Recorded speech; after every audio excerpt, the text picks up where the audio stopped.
We are back on Be the Best You, and I'm here with Brianne Norberg. She's a fitness coach, business coach, podcast host, among other things, and the owner of Women of Sacramento. One of the main reasons I wanted to have Brianne on this show is because she's created Women of Sacramento, which is an absolutely fantastic community of female influencers, business leaders, who are creating a movement in the Sacramento area, and it's really built up a huge following.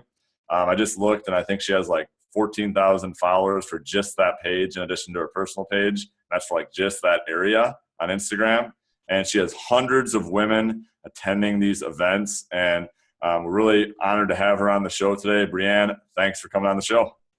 Absolutely. Thank you so much for having me. I'm very excited to connect again. Our last conversation was awesome. I was just talking about you today, actually, and how inspiring our call was. So I'm excited to chat with you again. Glad to hear it, and I'm excited as well. So backstory is I originally heard about Brianne from a member of a mastermind I was in, and was just very fascinated with this community she created. I think when you think of business groups, you think of, Chamber of Commerce, BNI, like something like that. And Brianne has kind of created something different than that. And I want you to get into the origin story of how you created this fantastic group. But first, I want you to describe to me, and just for our listeners, like, what is Women of Sacramento and how is it different than a traditional networking group? Sure. I love that question. The Women of Sacramento is a community of women that love to support and empower other women-owned businesses, but also a place to authentically connect with others. The difference between us and other traditional networking groups is we provide a really authentic space to connect with other women versus when you go to a normal networking event, you're always thinking like, okay, give your business card. How can I, whatever it may be to benefit your own business. At our events, we're looking more towards how can we support you? How can we help you? So it's a little different spin on a networking group. We say we're no networks, just connections.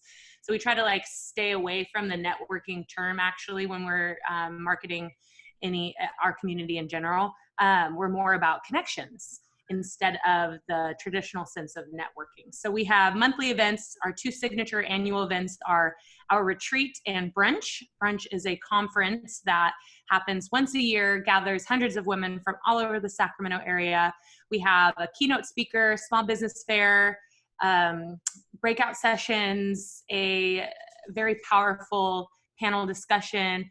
It's my favorite event, and it's truly the heart of what we're about as a community. And then we have monthly mastermind mixers that are led by one of our members about a topic that she's passionate about. So it's really beautiful because it gives the woman the experience of presenting in front of others, which is super important as leaders, as women in business, to get that experience, overcome the fear, because a lot of people have that fear of public speaking. So it gives them the opportunity to overcome that fear and gain those presenting skills. And then obviously all of our members benefit from the knowledge that is given from that specific topic. And then we have field trip events, which are where we go out into women-owned businesses and build exposure for their brand, from yoga to networking or co-working spaces.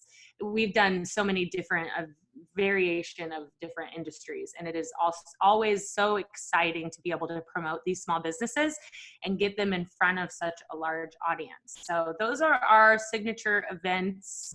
Outside of that, we're a membership-based structure. So we have a website online. You can become a member. It's $19 a month for the community membership, $39 a month for the business membership. With the business membership, you get an enhanced directory listing. So one of our other fun features is our online business directory, where we're the go-to platform to find, discover, support local women-owned businesses. So with the business membership, you get an enhanced directory listing, business masterminds quarterly, and a couple other benefits. But it has been a whirlwind of a journey. We have officially been in business for a year, and we've experienced such enormous growth, and I'm just so grateful for being in this position and meeting the women that I have along this journey. So that was a long explanation, but I covered everything. For sure. And that, good stuff there. And I love what you said because, I think people just instantly think like, oh, it's a networking group. You're just going to be handing out business cards and, trying to promote your business and giving your elevator pitch to everyone. But you're like, no, we're going to build connection first. Like you have these field trips and these mastermind mixers and all these really fun events that sound like you really make it about like building relationships and community and everything like that. And that's really great. And definitely doing things a different way than most stuff's being done out there. Yeah, absolutely. I think that is the way to succeed, is through those authentic connections. When you don't have an agenda, when you genuinely just want to support other people are drawn to that and they can read it. So if you come around and all you're motivated to do is gain something from other people, like people can read that. So we've just created a space where we can get to know each other and there's no agendas, and we genuinely want to get to know people and support their business. All right. That is excellent. Authenticity is key.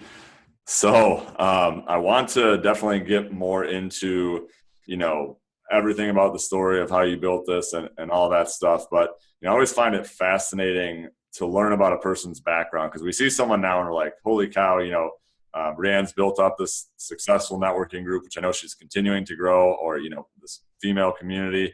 And people think like, holy cow, it must have been easy for her. She, just did it and is super successful. I can't ever relate to her. And I always find it fascinating to, talk about a person's background first of all. So to provide some context for what, he or she does later in life. So, Brianne, I want you to start by telling me a little bit about your childhood. Like, what were you like growing up, like middle school, high school, and did you always envision yourself becoming an entrepreneur? Sure. Can reminisce on the good old days. Actually, I had my childhood was rough. I'm a product of divorced parents, and so we moved around a bunch. I was never really planted anywhere for longer than a couple of years.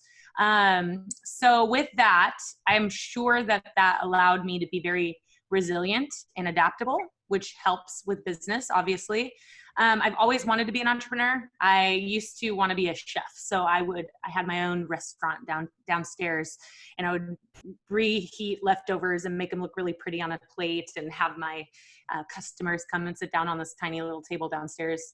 So funny. And then I would I'd always have like a lemonade stand, or I always just wanted to create something and sell it.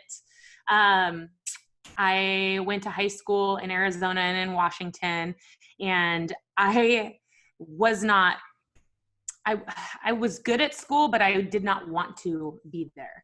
I don't like wasting my time, and I felt like a lot of the stuff just was wasting my time. So I ended up graduating 6 months early and just getting out of there. And I think that also is how I approached traditional like college. I took a year off after I graduated. I moved down here to Sacramento, and then I went to school knowing like I should go to school, air quotes there, because society tells you that that's what you just have to do. Of course. And what? So of course. Yeah. And I hated it. I hated knowing that I had to take all of these courses that would last 4 months that weren't actually going to help me in the future towards what I wanted to do, whatever that may have been. I was a nanny at the time. So being a nanny, I wanted to become a preschool teacher. And then I thought, I want to create my own nannying company. So anything that I did, I was like, how can I create my own something big? Nice. And that was that would be a nightmare. First of all, if I actually, tons of liabilities. Like, I'm glad that I didn't go that route. For sure. Yeah. Then I started to get into the fitness world. I wanted to have a rockin' body for my 21st birthday in Vegas. So I started working out. That was the first time I started the fitness route. Never was really athletic in school or anything. So by the grace of God, I got into fitness, and then I started meal prepping. So I had a meal prep business called Smart Nutrition Meal Prep. And I did all the licensing. I did everything the right way. I'm a rule follower, which is really weird. I like structure. I like to follow the rules. So I wanted to make sure I wasn't breaking any laws. Like prepping food out of your house is illegal. So I went and actually prepped out of a commercial kitchen, and I did all the things that I needed to do to make that happen. And at the same time, I was training. I was got my personal training certification. I started working at a corporate gym, and within 3 months, hated it. I hated knowing someone else was in control of my money, in control of my schedule. I hated being told what to do. I have a problem with authority, which is weird that I like rules, right? Right. So that is kind of counterintuitive. I don't know how that works, but it's a thing. So I quit very shortly after I started working there. And then I found a gym that I could just pay a monthly rate. And that's what I've been doing for the last 6 years. I decided I was not enjoying training, or cooking anymore. So I shut that business down. I'm very in tune with what brings me joy and what doesn't. So I try to listen to that. And I knew that it was just becoming something that I almost like despised at the end of the week. I don't want to do this. So walked out of that, walked into training full time. I've been a trainer for 6 years. And I feel just the natural progression of an entrepreneur is to consistently challenge oneself, create new things, see opportunities. And 2 years ago, I came to a point where I was just kind of stagnant. Training was doing well. I was able to sustain myself financially, but I knew I could not be a trainer forever. That was always a thought in my head. I always think long-term, and I knew I could not be a trainer long-term. And it gave me a lot of anxiety because I was like, what the heck else am I going to do? I'm not going back to school. I'm not going to work for a corporate job. Like, what am I going to do? And then I was thinking about, I should create a community to support other business owners, because I'm a business owner and I like to connect and with other business owners, and I love supporting local businesses. That's when I started to realize how beautiful and how Sacramento was growing so amazingly well every year. And I was like, I want to support local businesses. And I became this like local freak. I love supporting all things Sacramento. I became obsessed about supporting women-owned businesses. And I reached out to my online community asking them like, hey, tag your favorite small business in Sac. And it was like a laundry list, like over 200 comments. So I was like, what can I do with this? Because I'm always thinking like, where are the opportunities here? So I created a database of all of that information, and I knew I wanted it to be accessible to other people. And that's where I started researching membership-based communities, saw the success, knew that I could do it. I think along this whole entrepreneurial journey of failure and trying different things, what I've always come out of it with is the confidence that I can pick myself up and start over. And that confidence is helping me move through all of the areas of my entrepreneurial journey, just because I believe in myself. And through this, I know that I can make something succeed from nothing. So, but that took failure, that took trial and error, that took multiple, like I wanted to open up a coffee business. I wanted to open up a healthy food truck. Like I was in negotiations to open up a gym downtown. Like I've done so many different things and have hit walls, and it's very important that I did hit all of those walls. So now when I see a challenge or obstacle, I'm like, yeah, what am I going to learn through this? Because I know that it's going to help me move forward eventually. So now here we are, 1 year post launch. We have over 100 members. Our events have had hundreds and hundreds of women in attendance, and we are growing and thriving, and it's beautiful. I'm very blessed, so grateful for this opportunity, and I can't wait to expand, scale, and see this impact other people and other communities. All right. That's quite a story about how you grew up in, kind of a rougher childhood and, moved all over the place, and obviously had divorced parents. And I'm sure that was tough, mentally growing up. And like you said, you're kind of just doing what society told you to do for a while. And then, eventually you always said like, as a growing up, you kind of had that entrepreneurship in you, and then you've kind of developed that and as you mentioned, like built the confidence to be able to do that. And actually I was gonna wait till later to bring this up, but since you brought it up now, Right. you come up with no, that's good because we'll just kind of flow naturally here.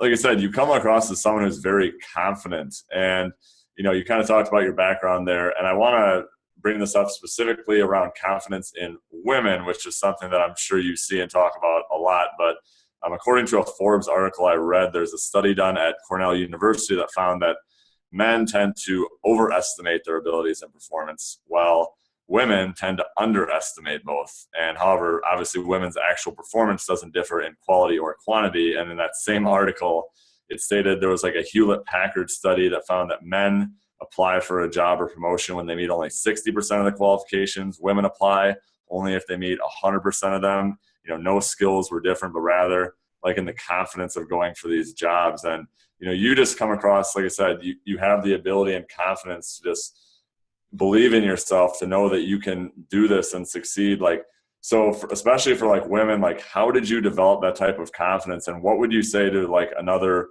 woman who is like not as confident in herself?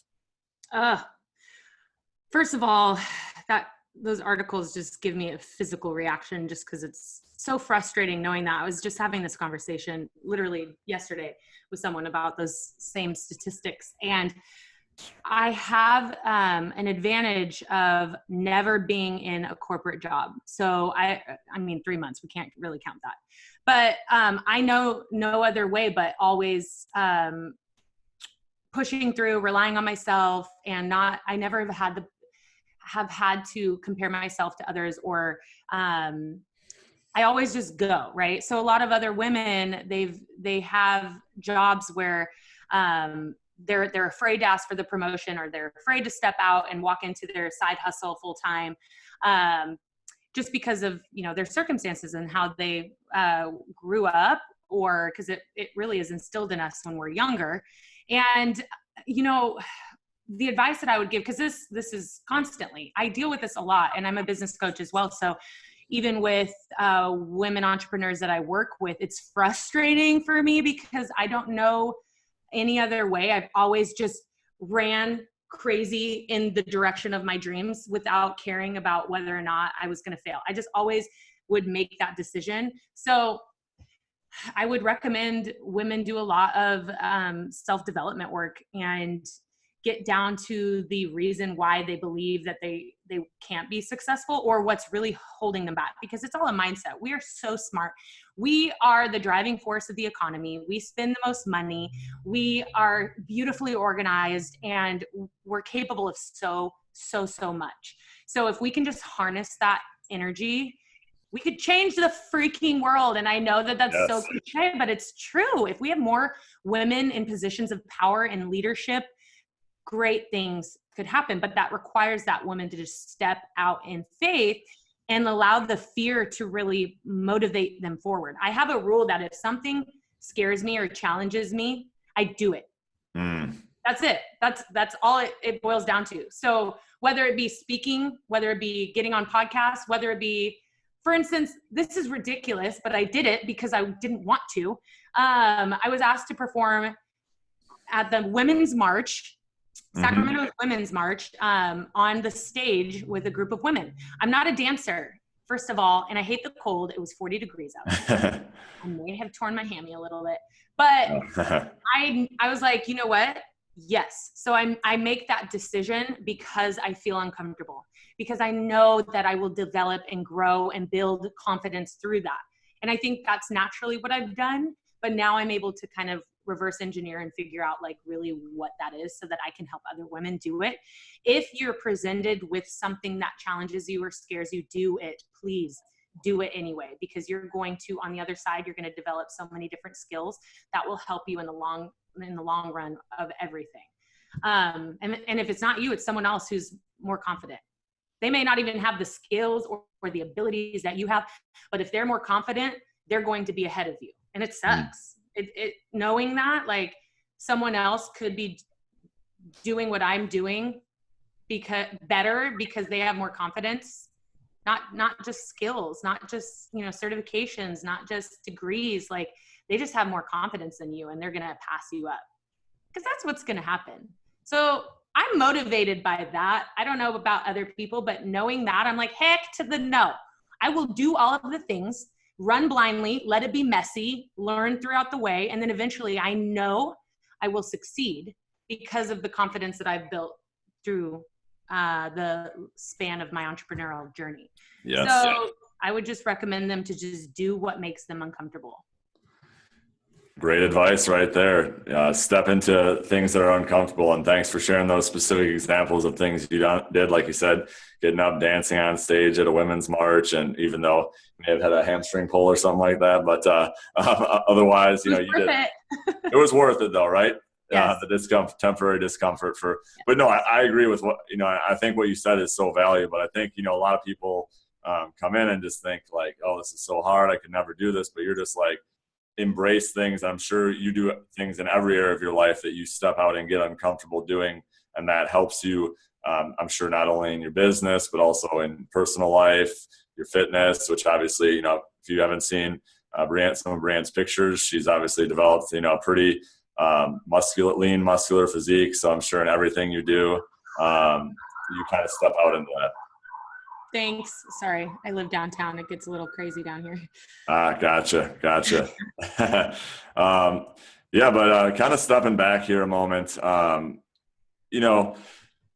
me, like I said, it's always fascinating to find out about how someone gets like an idea for a business. And what you said was you like made those posts on Facebook, and we're just kind of thinking about ways that you could create a community. So, once you got like the idea for the business, kind of walk me through like Women of Sacramento, like how you went about, like how you, like the steps, like step 1, step 2, step 3, like how you built this out and how'd you kind of progress from there? Sure. So a big part of our success was a community called Lady Bosses of Sac. It was an already established community. They had events. They had 3,000 people on Instagram following them. And the organizer, her name was Morgan Jones, and she was a friend of mine. When I first started the Women of Sac Instagram, I intentionally reached out to all of the community leaders, and I wanted to interview them and post them on the page. And we had 300 followers to begin. And I was just very eager, and it gave me an opportunity, like a reason to get in front of these people. Like, hey, I want to interview you for Women of Sac. It sounds really exciting. So that cool, like, yeah. Right. So I reached out to Morgan, and she's a badass woman doing amazing things across the nation now. And she couldn't keep up with the Lady Bosses of Sac, and she told me she wanted me to take over her community. So obviously I knew that was a huge opportunity for me to get these women in front of a larger audience. So that really kickstarted the community. From that, I think, honestly, I credit a lot the name. Women of Sac is very powerful. And if you're a woman and you live in Sacramento, you want to follow this account, regardless of or not if I'm like posting, because I was kind of all over the place with my strategy. I didn't really have a strategy of how to grow it, except post like motivational quotes, right? Those always did really well. And then I was like, I went through, this is another one of my crazy journeys. I went through a season in 2018 at the end of the year where I'm like, okay, I was studying to become a real estate agent. I had told you this. Yeah. And I was at a point where I was like, okay, I need to either fully dedicate myself to real estate or fully dedicate myself to Women of Sac. And I had to really think about what was the right thing to do. And I came to the fact that real estate will always be there for me. And I know that I would succeed in real estate. My mom's a realtor. My sister's a realtor. I have tons of friends that are realtors. I know that I would do well in the real estate industry. So knowing that, I'm like, okay, that I could always fall back on that. And then I decided to fully commit myself, even after paying like hundreds of dollars to get certified as a real estate agent. Yeah. I'm like, okay, whatever. It's fine. And I decided to pursue Women of Sac. So that meant, okay, I have to pull some triggers. I have to create the website, and that is expensive. And then I just started to kind of create a team, and I had our first meeting here in my upstairs apartment. And we wrote it out, what I had envisioned. I wanted a membership-based structure. I wanted events. I wanted to offer business resources. I want an outreach program where we connect to the nonprofits in Sacramento. And I literally have this in the back. It's so weird thinking about this because I don't know. It's bizarre because now we've experienced a lot of success. So it's just humbling, So after that, I went through like 3 months of nothing happening. And then I decided to like full force partner with someone else, start hosting events. So we started hosting these big events. We had 3 in 1 year that grew like double each time we had one. We built the Instagram following. So we put on like 10,000 followers in the span of a year. It was beautiful, organic, just from people tagging, and our inspirational quotes grew it beautifully. And then we launched the membership platform, the website, January 2019. And we announced it at brunch. We had 400 women at brunch, and it was a beautiful opportunity to announce this new business and encourage them, sign up to get half off, blah, blah, blah, all of these benefits if you sign up today. And then within 6 months, we had over 100 members. And I'm like, dang, this is good. We've got something going. So now we have a beautiful team. We have a marketing director. We have a community manager, a strategic planner. We have people on our team now. We're all volunteer based, by the way, which my goal within the next year and a half is to actually be able to provide a paying position for these people. But so far we are all community driven or volunteer driven. And it's Can I pause you for just a second there? Yeah. So something you just said that I think is an important point to bring up. You just said all of your employees, air quotes, are volunteers. So you have gotten people to work for free for you in this business, which you said was kind of scary to, start. You were considering being like a real estate agent. Should you do that? Should you do this? And now you have literally like, would you say like 3 people like working for you for free? I'm assuming probably in part because they are so bought into like the mission that you have. Like I think a lot of people are nervous because they're like, oh, I'm gonna have to pay all these people all this money, and where am I gonna come up with the money, and all these reasons for why they can't start a business. But like, talk about that right now. Like, how have you gotten like all these people to like volunteer to help you build your community like this? That's your business. I'm going to credit the big man upstairs because I would not be able to do any of this without the strength. But I think that if you have a mission, if you have an idea and you're genuinely wanting to help other people and you're so psychotically passionate and driven and obsessed, because I was obsessed and I still am so obsessed with what I do.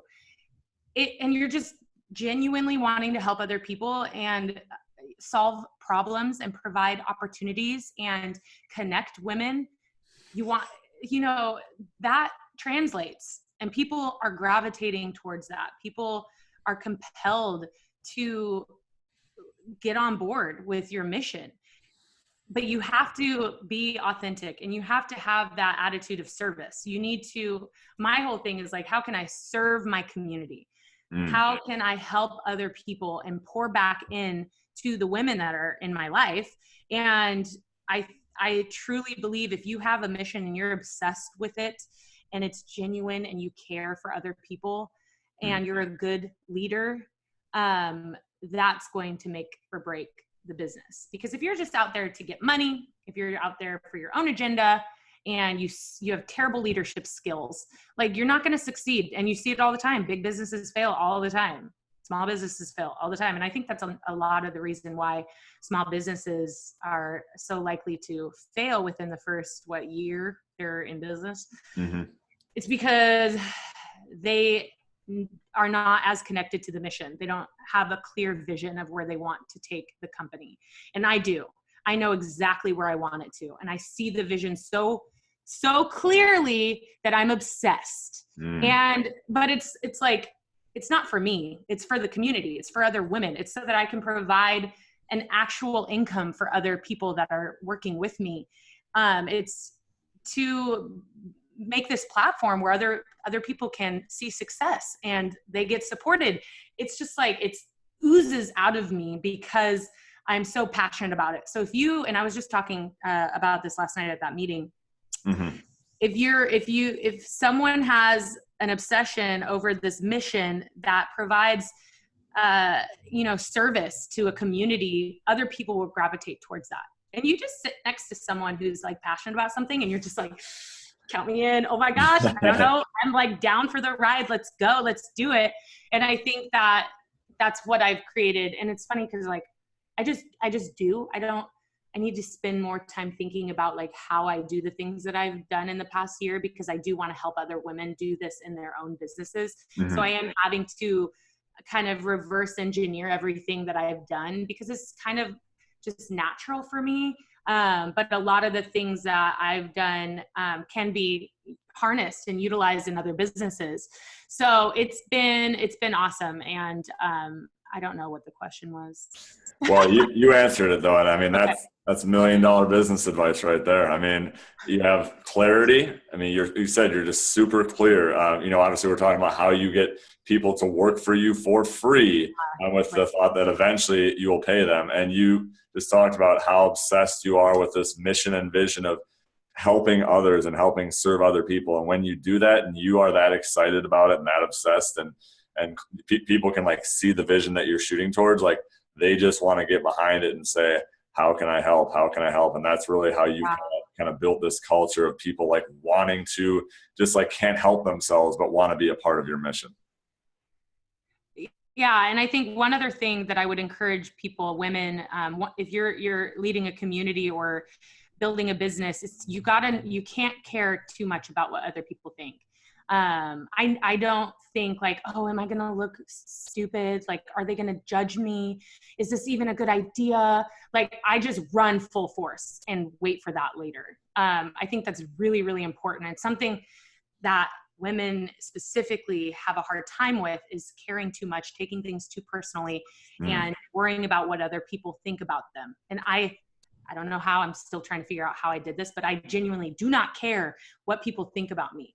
As long as I am true to who I am and I'm serving the women that are in my life well, and I'm being the best leader that I can be, I don't care about what anybody else has to say. Obviously, I need to make sure that I'm in alignment with my values and my mission. And like, I'm not saying be reckless, but I genuinely don't care about other people's concerns about what I'm doing. And if I look ridiculous, I don't care. I am going to look ridiculous a lot of the time because I have this passion, and it's like kind of scary sometimes to other people, or it's kind of like, you really think you can do that? And I'm like, I know that I can. I have this wild dream that I can do whatever I want to do.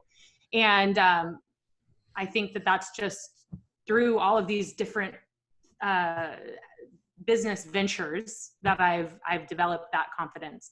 But yeah, you gotta not care about other people's beliefs of you.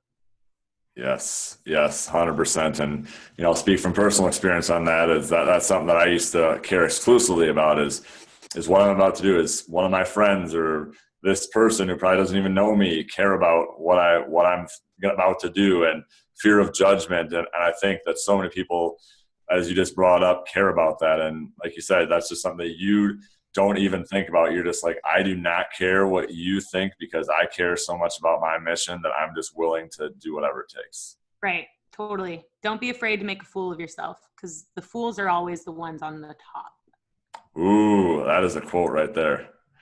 I hope that's a good quote. I'm like, does that even make sense? I don't know, but let's run with it. Okay. All right. Well, there you go. Great quote. We can probably put up on her Women of Sac page later. So we're kind of moving on from there. You talked about you have these positions, women who are volunteering, and you are looking to continue to build it. So, kind of talk about from there, like now you have these people in this part of your story. Now you have these people working from you. Like, how does it go from there to kind of progress to where you are today? Sure. So working for me doesn't mean we're in an office together 9 to 5. My marketing director, she also has a full-time job. So she's doing this on the side, reaching out to the other women who have expressed an interest in being on the marketing team. And then I have a retreat planning team. They're all volunteer-based. We meet, once a month. And then I have a brunch planning committee. and they're all volunteer based, and we meet like once a week as brunch quickly approaches. So it's not like we're in an office. I work from home. It's not the traditional type of working environment. We all do what we can with the time that we have. And it is difficult working with volunteers in the sense that everyone is volunteering their time. They're not obligated to provide the work for you or meet deadlines or anything like that. So when you're working with volunteers, it's very important that you genuinely care about them. I mean, that sounds really simple, but like if you get down to what that looks like, it's meeting them for coffee. It's asking about what's going on in their life. It's supporting them in ways that you can support them, knowing that they're volunteering their time for your vision, right? And then it's team building. Like, how can I pour back into my team and show them that I care and that I genuinely appreciate and value them as critical team members. So that's kind of how I've approached leading a team. I also do tons of research because what is the quote? I am where I am today, but that may not get me to the next level, right? So what has brought me to this point will not bring me to the next point. And I can always learn and always grow as a leader. So I'm reading books, I'm listening to podcasts, I'm studying different leadership styles so that I can lead my team, because you can't just do this half-ass. You can't just wing it. You have to be intentional as a leader. You have to learn how to be the best leader you can be. And I've learned a lot. I thought that I was a good leader, but then I started to do research and I realized that I will never be the best I can be because I cannot constantly evolve and grow and develop my leadership skills. And it's taught me a lot of how to communicate and how to create that culture among my team. And it's still a work in progress. And, but you know, I'm super grateful. I think it'd be a little different if we were in like the same space day to day. That would be super rad. And that will come. We will have a headquarters, but yeah, so. All right, there we go. There's kind of the evolution of how it's come about, and like I said, I love it. And you're constantly learning and working on making the group and building it better. So you've built this out. Obviously, you got a lot of members initially. Like you said, you made an offer at like the initial brunch, which you said is like a combo, but you like collaborate with someone else to do that, and then you kind of taken it one step from there. So talk to me kind of about like the business side of Women of Sacramento for a minute, because I think a lot of people want to build a community or some type of movement. It could even be someone in a nonprofit. It could be someone in kind of more of like a community event. It could be someone who's actually looking, maybe now they all of a sudden hear this interview from you and they're like, holy cow, I want to do what Brianne's doing. So like, what does it take to build like a successful event or group? Yeah, that's a great question. I think if you have a mission and a vision to help other people, and I think it goes back to what I had mentioned earlier, and you market that well, and your messaging online is very strong and intentional. And then, I mean, hosting events, partnering with other people. I intentionally reached out to tons of different leaders in Sacramento. I stalked the influencers here. And I did. I have a list of all of the influencers that I know in Sacramento, and I studied their engagement. I wanted to make sure that they have built trust and authenticity through their communities. And then I reached out to them and had them partner with us. And so when we have events, when we have different businesses we need to promote, we reach out to the influencers that have decided to partner with us and promote our events. So yeah, I feel because we built a very powerful brand. Branding is very important. So the brand name is powerful. The brand messaging is powerful. Our mission is very clear. and people know what we're about when they go to our page. And it doesn't necessarily have to be a women's group or an empowering community, but if you have a very clear message and your branding is good and you have everyone can see what your vision is, they'll have no other choice but to be a part of it. And just make strategic partners in the community. Go do your research. I am very resourceful when it comes to figuring shit out. I'm sorry, can I cuss on this? Well, that's okay. Beep. Okay, sorry. We can edit it out if we need to, huh? Okay. So I've been very intentional with my partners and who else is doing things that I want to do. Who is leading a community similar to mine? Who has similar customers that I could target and meet with them for coffee, go to the events that they're going to. Like I stalk people. Before this even started, I had sat down with the leader of another group in Sacramento for creatives, and I wanted to pick her brain. And I admired her, and I told her like my vision, and I wanted to kind of get some insight into how she made it possible.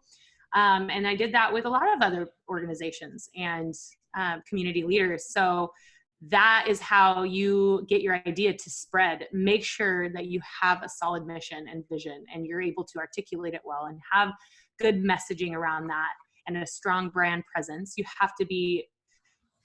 have to spend a little money on that. I've learned if I had the team that I did at the beginning, I think we'd be a lot farther because I have many gifts and talents, but that type of stuff wasn't one of them in the beginning. So I had a hard time articulating the brand messaging, I think. But now that I have a team, like a copywriter on our team, we have a strategic planner on our team. They're very like intentional. They know, they've done the research, they've had the schooling and stuff. So now I'm doing my research into marketing and sales, and I'm learning a lot through that. So I'm able to kind of take the reins on some things. But that is what I would recommend, is spending some time to create the foundation of what you are doing, your business, your idea. And you want to create branding around your idea that will spread. And that is what we've been able to do. Our idea has spread through other people. And that's ultimately an entrepreneur's dream, is having other people sell your products for you and your services. So but it boils down to your mission and who you are as an individual. Are you authentic? Do you have strong values, and do you walk that out on a day-to-day basis? You gotta be true, and you gotta be authentic and real, and wanting to make a difference. Most importantly, your idea needs to make a difference and make people's lives easier, better in some way, solve a problem, and then from there, I think it's easier to spread. All right. I think you just nailed it right there. You talked about build a brand, and like you talked about, the name Women of Sacramento is just so good. And actually, before I go on here, how did you actually come up with the name Women of Sacramento? Because like you said, I think so many people go to you based on that name alone. Like, how did you come up with something like that good of a name? Right. Okay. So full disclosure, there's a community here in Sacramento called the People of Sacramento. And I know the community leader. I met with him.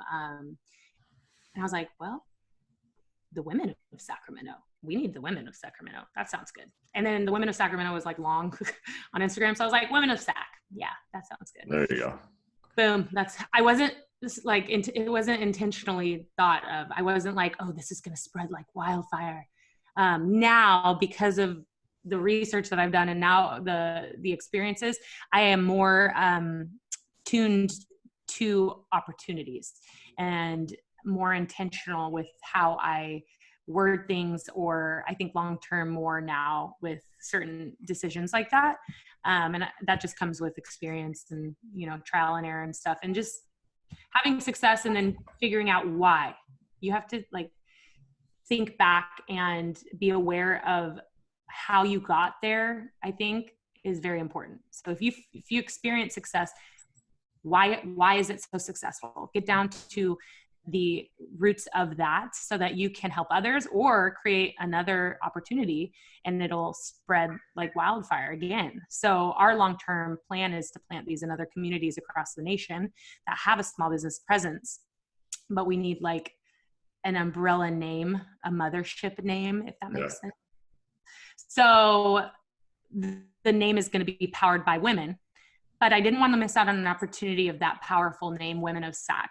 So we're going to keep Women of San Jose, which is our next tester city. You heard it here first. Gotcha. Women of Scottsdale, Women of Portland, Women of Seattle. So we're going to keep those because they are powerful on social media, but our mothership business is going to be powered by women. So, but with all of this, even that decision, you have to think long-term, because my thing is like scalability. I want to make sure that what I'm creating, I can replicate and scale. And I think that's what entrepreneurs need to think about as well.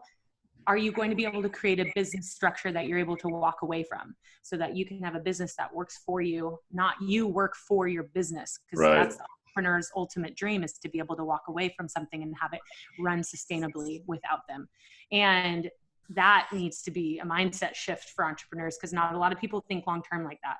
Not a lot of service-based industries, or, you know, if you're even selling a product or you have a brick and mortar, like you're not thinking long-term like that, because you want sustainability in your business so that you don't work yourself into the ground and you're 85 years old and you barely have any retirement savings, right? Mm-hmm. So always think like, before you even create your business, okay, this is like a business strategy session, sorry.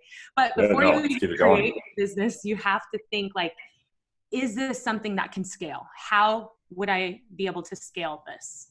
And if you can't, then you may need to rethink your idea, or pivot a little bit so that you are able to maximize and scale and automate and do all the things so that you can, travel when you want. Like my whole goal is to travel all the time and provide for my nephew and my siblings and eventually like a family, and not have to slave away and exchange my time for money.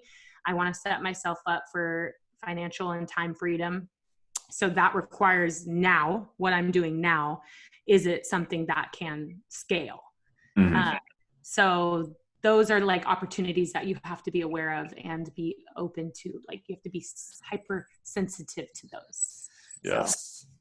Well, that was pretty much a masterclass on branding and building out an idea. You talked about scalability. No, that was great.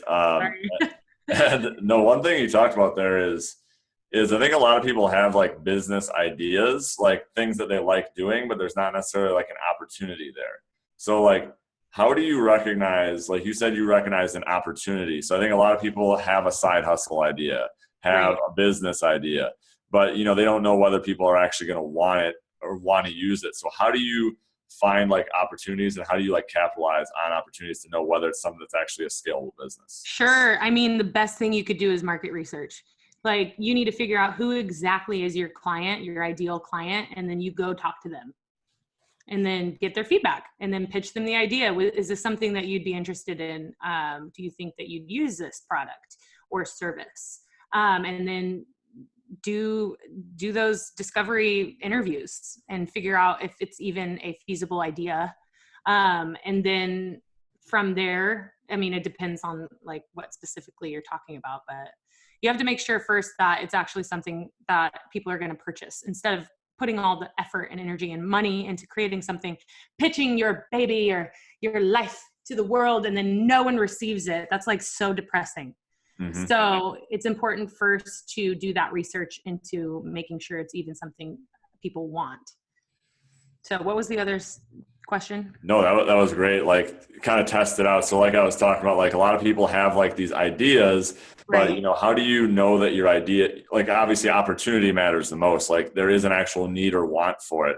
So how do you determine like whether there's an actual need or want for an idea for someone who has like a side hustle idea or like a potential business idea going to? You just have to listen. You have to listen and get into those groups of people that are talking about whatever it may be that you want to offer, and do research into who is doing it or who's doing it similar.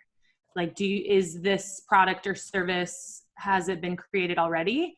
And if it has, do your research on that specific industry and that company and how they're doing things. That's what I did. That's what I still do every day. I'm like, okay, how's this community running more efficiently than mine? What is the design like? What platform do they use?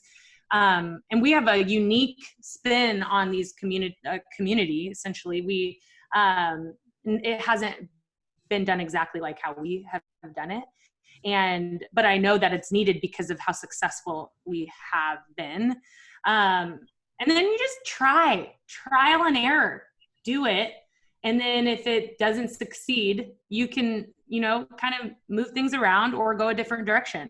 And there's no better thing than to fail at something, because you can learn from it. And then you're not wasting your time creating something that's not going to be received well, if that makes sense. Right. So just try. Just attempt. I love it. Because I think there's that balance of like recognizing opportunity, doing market research, but then also like just kind of getting too many statistics, focusing too much on the research and not actually just diving in head first and actually trying it. And I think that's so important what you just said, that until you try, you won't actually know. So you have tried and now know that, okay, women of Sacramento or, women of San Jose, Portland, all these other cities, it works. So it can be scaled, it can be done, and there is an opportunity for it. Right. You have to do your research and be smart with your decisions. But at the end of the day, you have to make a decision, and action creates momentum and creates confidence. So the only way that you're actually going to see if it succeeds is if you do it, and do it quickly so you don't lose that momentum. Do it. And there's another quote for you. Action creates momentum, creates confidence. There you go. That may not be mine. That may be someone I've listened to, but I have it posted in my office. All right. Well, there you go. There's another great quote from you. So awesome. So now I want to get into the community. So I think a lot of people feel alone or lost or don't know where to turn. And obviously having a community can help with that, whether you're an entrepreneur or someone just looking to live your best life. So to describe like why being a part of a community and not just like going it alone is so important. Mm-hmm. It is so critical to the success of any business owner's life, honestly, because you are who you surround yourself with, right? And if you're not surrounding yourself with anybody, then you can't really grow to your fullest potential. Being able to surrounding yourself with other powerful, successful people, you will rise up and become that other powerful, successful person. You have no other choice, because that's what you're around. That's what's influencing you. And then it's motivating you as well. And I'm a little competitive. So I that competitive drive kind of pushes me in that direction. And then you're able to bounce ideas off of other people, and other people can see blind spots that you may not realize exist. So for me, understanding that I don't know everything is very important, and I never will. And knowing that other people see things differently than I do is huge. And it allows me to serve my community better. And it encourages me and motivates me to continue growing and developing my skills and, pouring back into my personal and professional development knowledge. And not to mention that, but they can provide you resources. They can support you in your business. And it's so critical for our success as women in general. We do so much better when we're collaborating with each other, when we're, linking arms. I love providing opportunities for other women that may not be presented with an opportunity. With this position, I have been presented with a lot of great things, and I want to make sure that I include other people and, grab people's hands on the way up to the top, and seeing other people succeed is so great. It's so fulfilling to watch. These women that you surround yourself with, or the community that you're around, you can really rally and celebrate them. And it's being able to serve other people. You get such a benefit just yourself serving others. You receive that fulfillment, and then they also are, super grateful for whatever you can serve them with. That was an interesting sentence, but you get what I'm saying. Got the point across, but Yeah. So it's everything. It is everything. It has changed my entire life. This is surprising, but I am more introverted. I'm an extroverted introvert. So I like recharge by myself at home with my dog. But every time I'm with my community, it's fills my heart, and I want other people to understand how important and beneficial it is to be in a community of other women that are all on a similar journey of just wanting to be successful in whatever they're doing, whether it be running their family, whether it be running their business, climbing the corporate ladder, whatever it may be. We're all in it together, and you have to find a community that wants to rally behind you. And that's what we've been able to create with Women of Sac, and it's really powerful.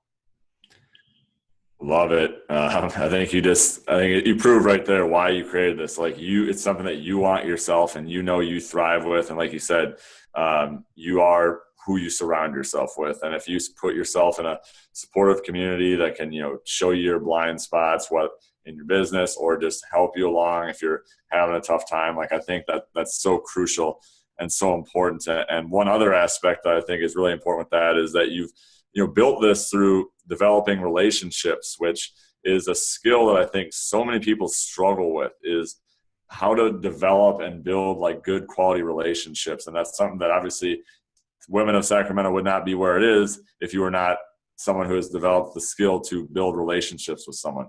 So what are your keys to developing high quality relationships? Ooh, that's such a great question. I just love people. I genuinely want to help other people, and it's not like fake. I listen to others. I'm intentional with like the things that I consume in terms of like my education. So I learn how to listen. I learn how to communicate with other people in a way that allows us to have a deeper connection and relationship.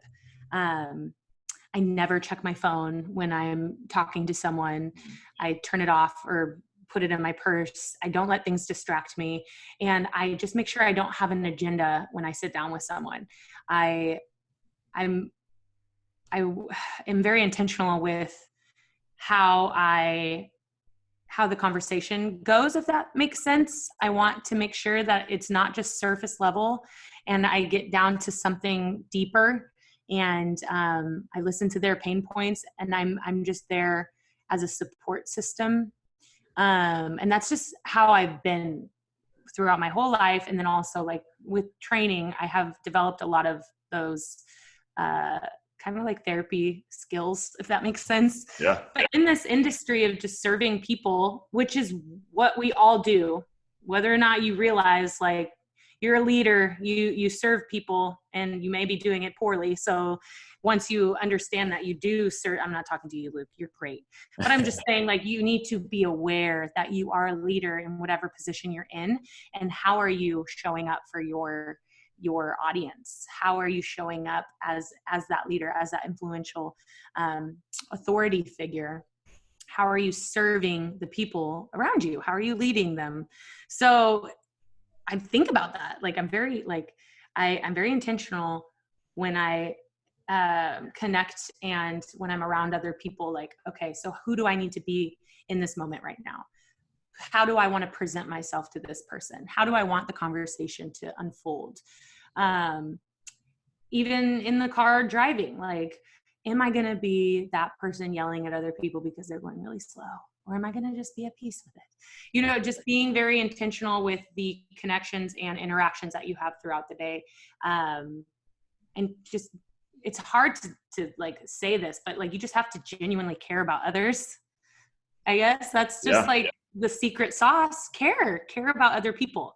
Don't have an agenda. Be genuine when you sit down in front of people and see how you can serve them.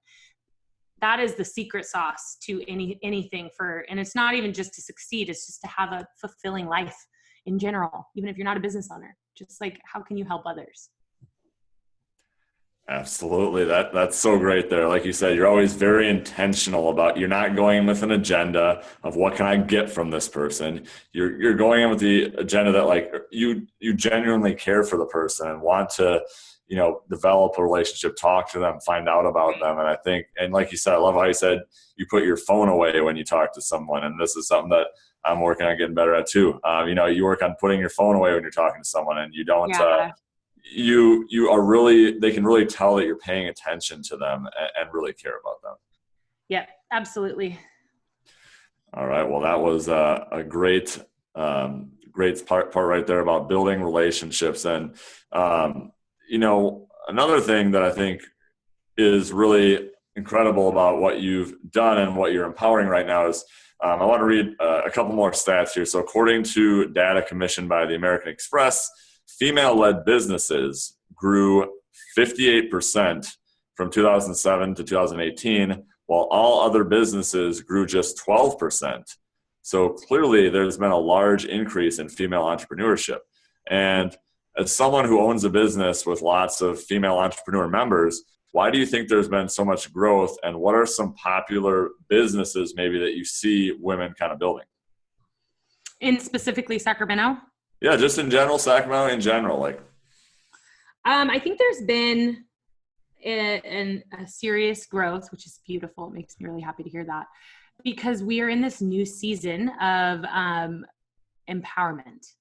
So it may be like a fad or whatever, a trend, but it's like the best trend ever, and it's going to last hopefully forever. I think we finally understood that competition between us won't ever serve us. So now we're all about collaborating and building other people up, which then creates more confidence in other people to pursue their dreams of creating a business. I think at least that's what I've seen in Sacramento. We love supporting other people and supporting each other's dreams. And there's this movement going on right now online of just go for it. Tackle your dreams. Like we have time on our side right now. So it's important for us to pursue what really sets our hearts on fire and just try it out, attempt it, do the thing. I think that's what I've seen so far, like online and in our community, just the surge of just going for it and making a risky decision of stepping into the entrepreneurial life. I think entrepreneurials, that just term is kind of appealing to people now, and more want to try it out. And I've seen growth of all industries. I think beauty, health and wellness, specifically in Sacramento, it's just all different types of industries. It's so cool because I always learn like, oh yeah, and this is owned and operated by a woman, and I'm just like, yes, I love it. But it's all across the board. I think we're just recognizing what we're capable of, and we're rising to that level, and we're not letting insecurities really limit us anymore. And I think it's just because there's this new wave of confidence and encouragement online. This is all speculation, of course, but Sure. And I want to be a part of that. I want to, in my business coaching, like I want to help 100 women walk into entrepreneurship in the next couple years. Like that is my mission. I want to actually make a dent in that percentage. Me personally, me as Women of Sac, like our community, I want to help drive that number and move the needle to that direction. Yes. Love it. And that's a mission that you have, and, developing more female leaders and entrepreneurs. And, again, this is such a great statistic, I think, for everyone, both men and women, to see so many women kind of step into that leadership role, start their own business, and kind of work toward creating a change in the community. And, I think there are probably some women listening to this right now who are thinking like, now that I've been listening to Brianne, holy cow, I might actually want to get started on this business, or maybe this business I've kind of been dabbling in. Now I want to take it further. So I want to get hyper tactical with you right now, because like I said, I know there's someone listening to this right now who's like, what do I do to get started? So let's say there's a woman out there who wants to start a business, whether it's full-time, side hustle, maybe just doesn't know where to start or have the confidence. What would you say to this woman? You need to connect with a mentor, a coach, or a leader that is in a similar industry. You have to ask as many questions as you can, get a lay of the land, do the market research we had talked about earlier, make sure that it is a viable business idea that is scalable, and just do enormous amounts of research on your specific industry. Step one. Love it. Step one, make sure you connect with someone who knows, who's already done what you've done, or is a leader or someone in the community who can help kind of direct you a little bit more. Yes, the biggest thing, and I wish I did this earlier, was surround myself with other people that are in higher positions that can help mentor me and guide me, that I'm able to talk business with. You need to surround yourself with business-oriented, growth-oriented people, or else you will not succeed. You will just fall back into your normal routine, back into your 9 to 5 that you hate driving to in traffic every single day. You need to surround yourself with other business-oriented people. Love it. Love it. And what if, I think many people might know this, but some people might not. What if someone just goes right now, they're like, well, how do I find someone like that? Like I'm no one. Why would someone want to help me or talk to me? Like, what if someone's like thinking that right now and they just would, they're not sure like how to approach someone or where to find right. someone. Like they're just really nervous and hesitant. Like, how do you overcome that? And what would you say to that person? Yeah, you overcome it by going through it. You overcome it by actually taking action. So you're not just going to wake up and be like, I'm here, I can do it. I'm confident and now I can make that decision. You have to just do it. So you gotta eliminate excuses, honestly. And that's what, through my program, we go through the CEO mindset. No one really teaches you what entrepreneurship is going to do on your psyche and your, confidence. So it's important that you get right with your mindset and eliminate those limiting beliefs, because there's going to be a lot of mind drama in your head pushing you away from it, because we're naturally wanting to just be comfortable in our brains. And when we seek that like risky move or that risky journey, our brain's like, no, that's not what we want to do, girl. That's not safe. So it usually gives us little weird beliefs that pop up, or thoughts like, oh, you're not good enough for this. You don't have the knowledge for this. All of those disempowering thoughts that pop up throughout your entire journey, because this happens to me constantly, even today. But once you're aware that that is what you're going to deal with, then you can like harness it and be like, no, MF, right? We're not cussing. And you eliminate those thoughts and replace it with like, I'm going to do it anyway. I'm going to do it anyway, regardless of how uncomfortable I am or how insecure I am right now. I have to do it anyway. So if they're in this position of like, I don't know where to start. First of all, Google, you got to be resourceful. And I don't even want to tell them how to do it, because that takes away from their ability to learn it themselves. That experience of being able to find the answer themselves is very important. So in my coaching, like I don't give all of the answers, because it's important that they navigate through that themselves to build the confidence, right? But be resourceful. Just Google it, research it. There's so many organizations out there that want to support you as a business owner. It's beautiful. And if there isn't in your community, create it yourself. There's an opportunity. If you are looking for something and it's not yet created and you can't find it, you need to create it yourself. So be resourceful, ask a ton of questions, quit the mind drama, stop listening to that little shitty head voice that is telling you that you're not good enough, or that you can't do it, or you've never done it before, or this is not safe, because nothing good ever came from safety. Like you have to step out into that uncertainty and that fear, and that takes courage. That takes so much courage. And, but on the other side, it is freaking freedom. It's freedom. It's freedom. And it is every day a struggle. And every day it challenges me. And I cry and I am up all night thinking about things, but I would never change it for the world. This is my freedom. It has provided me the lifestyle that I want to live. And I am making an impact in such a big way. Whereas if I worked for a 9 to 5 and building someone else's empire, and I don't believe in the mission, what is the point of life? What is the point of spending 70 years, I think, of our life, building someone else's empire that we don't really believe in. Like, oh my gosh, what a soul sucking idea. I can't imagine doing that. And I know there's a lot of people who think that that's the only way, that's the only option for them, but it's not. Like, everyone has a gift. Everyone has something that they need to share to the world, but they haven't yet experienced it. They haven't yet uncovered it.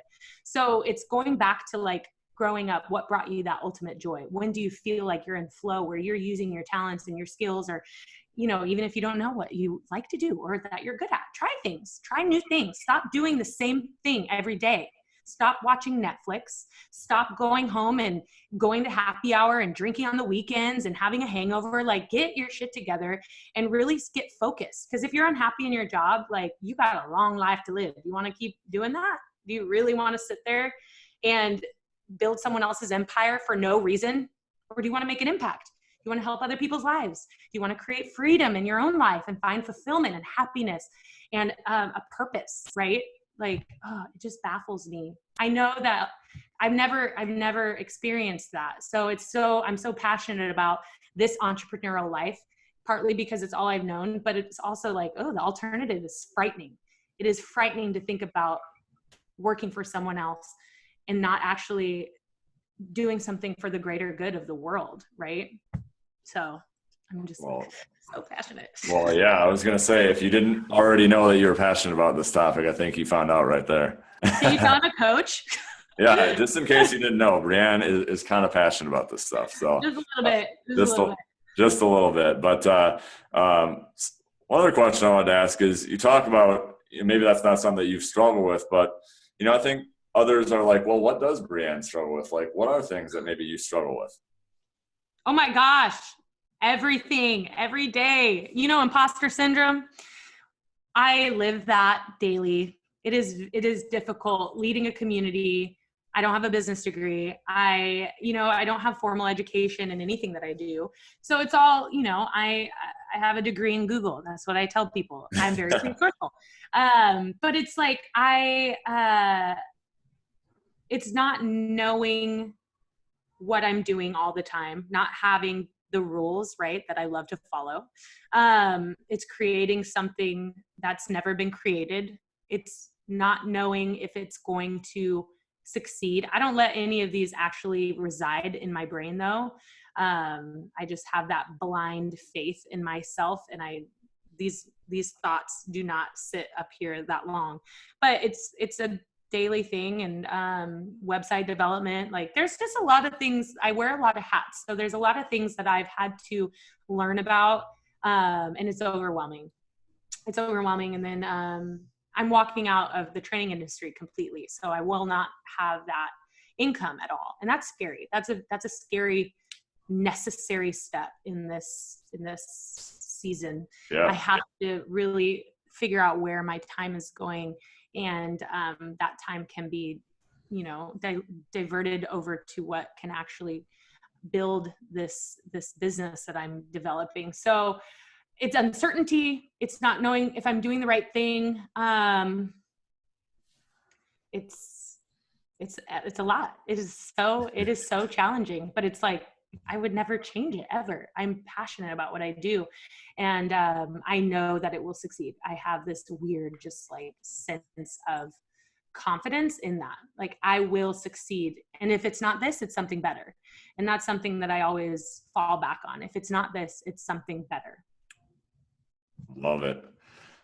So yeah, there are things that the brand does struggle with, and she's, like you said, imposter syndrome, things like that, but you just know and have this inkling in your stomach that you will succeed and you will do whatever it takes to fulfill this mission, whether it's this, something else, or whatever it is in life. Yes, absolutely. All right. So final round, a few other questions, quick questions for you, Brianne, to finish off here. What is your morning routine, or what are some of your daily and weekly rituals you practice? Oh, I love this. So I'm all about structure. And as I'm, walking into the working from home full-time life, I've realized that I need to be way more disciplined and have an actual like strategic plan for the day. So that I deal with a lot of anxiety. So if I feel like accomplished enough throughout the day. I don't deal with as much anxiety, and that goes back to like identity. It's a lot. But so my morning routine would be waking up, not touching my phone, snuggling my 13-year-old wiener dog, making coffee. I read a devotional, and then I do my 5-minute journal, which is like gratitude journal, which is really helpful. And then I have a devotional on my phone, so I get my spirituality in check in the beginning of the day. I do a little bit of meditation that I haven't quite mastered, but I know the importance of it, so I will eventually master it. And then what do I do? I'm like in my house looking around like, what do I do? And then I go into my office and I time block. I am a huge advocate of time blocking. As a business owner, when you work from home, it's important. I live by my schedule, so I have chunks of time in my day-to-day schedule of what I need to be doing in that specific time. So I have it in 4 different buckets. I just created this on a piece of paper, and they all started with a C because I like alliteration. It's create, cultivate, consume, and connect. Cultivate would be growing and building women of SAC. Create would be creating content for events, that type of stuff. Consume would be all of the educational resources that I consume, whether it be podcasts, reading, Skillshare, which is an app online, Blinkist, which is also an app on my phone that it's like Cliff Notes on steroids for books. It's awesome. And then the connect would be connecting with my team, assigning them tasks, making sure that I am present with my team members, and showing them that I still am on board, I guess. So that has helped me. I know that once, because I had to think like, okay, at the end of the day, what do I need to accomplish to make me feel like I conquered the day and make me feel like at peace? And all of those things were on my list. I just kind of did a dump doc on a piece of paper of all the things that I needed to get done in the day to make me feel good. And then I categorized them and color coordinated and all of that stuff. I'm a very visually motivated person, so I like to see things in lists. I'm a list freak, and I like to check off stuff. It's intense, actually. It's a little obsession. So you have quite a routine here. I do. I am a little like, I can be spontaneous, but I do love a routine. Like I need to get my workout in. That's a non-negotiable. I fiercely protect my schedule. And I think that's very important to have that work-life balance, is you need to make sure that you are protecting the time you need for yourself. And that is a workout. That is my morning routine.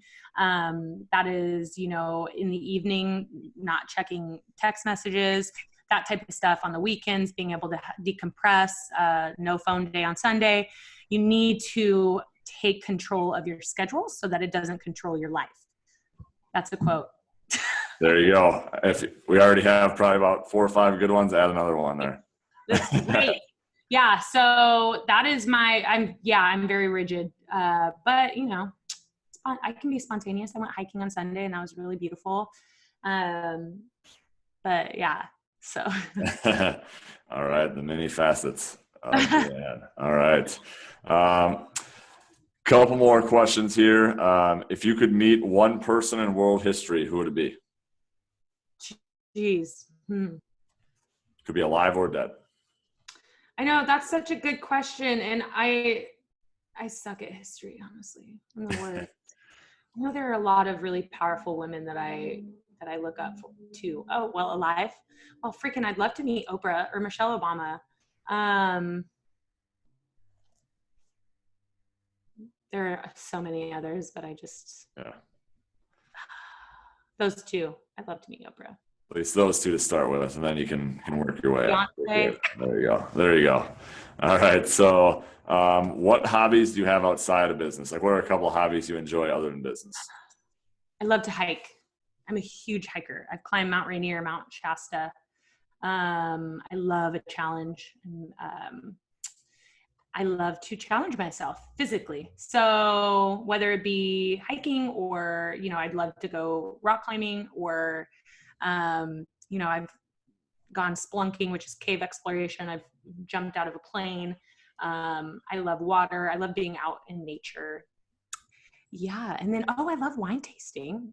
I love wine. So definitely see me at a winery on the weekends. I was there on Sunday after hiking. 2 of my favorite things in one day. That was a really good day. What Nice. other things? I love reading, but that's I love to read. I'm a homebody, so I love to hang out at my house by myself, drinking a glass of wine, watching a show on Netflix. There you go. Simple girl. I'm a simple girl. Simple things. They do the trick. All right. 2 more questions here. So the first one, before we do the last question, is, I know a lot of people are going to get a lot of value. No one listening to this is not going to get at least 1 or 2 things out of this, unless you were not paying attention to this interview. It's so much, so many knowledge bombs dropped here that I know, there are going to be people who are going to want to go follow you or connect with you in some way. So where can people find out more about you? Sure. You can follow me on Instagram at bri.norberg, BRI.NORBERG. It's Swedish. I am half Swedish. You can find me on Facebook, Brianne Norberg. You can find Women of Sac at Women of Sac. We have a website, womenofsac.com. And then, that's pretty much just reach out. I love connecting with other people. And those are the places. All right. So could there be? There you go. I don't know. Those are a lot of places. So. I guess like LinkedIn. I'm on LinkedIn too, but. LinkedIn, all over the place. You're all over the place. So just look for Bri or Brianne Norberg on pretty much any place. Women of Sac, Women of Sacramento. And then last question for Brianne is, when it's all said and done, it's the end of your life, how do you want to be remembered? This is a very important question that everyone needs to sit with. And it's still something that I think about, actually. I was just thinking about this a couple of days ago. What impact did I make in the community, in other people's lives? Is it weird that I have thought like, okay, what if I died? No, that's not weird. Like, what would people say about me? Have I left a legacy, and what kind of legacy did I leave? Did I make an impact? Did I actually change people's lives? Did I make a lasting impact on other people? That's kind of the things that I think about. I still am thinking about that though, because that's a very important question. Because at the end of the day, you die, and then like, what really changes? You'll be forgotten, except like your immediate family. So what actual lasting legacy do I leave, really? And that's where it's like, okay, so people will think fondly of me, but then what? Like, what actually can I change? Does that make sense? Mm-hmm. Yeah. It's a tough question, but I think you answered it really well. Thank you. All right. Well, again, we appreciate having Brianne on here and sharing her knowledge. And again, I'm sure unless you were not paying attention to this entire interview, you got at least one gold nugget out of this. Brianne, thanks so much for coming on the show. Absolutely. Thank you guys. Bye-bye.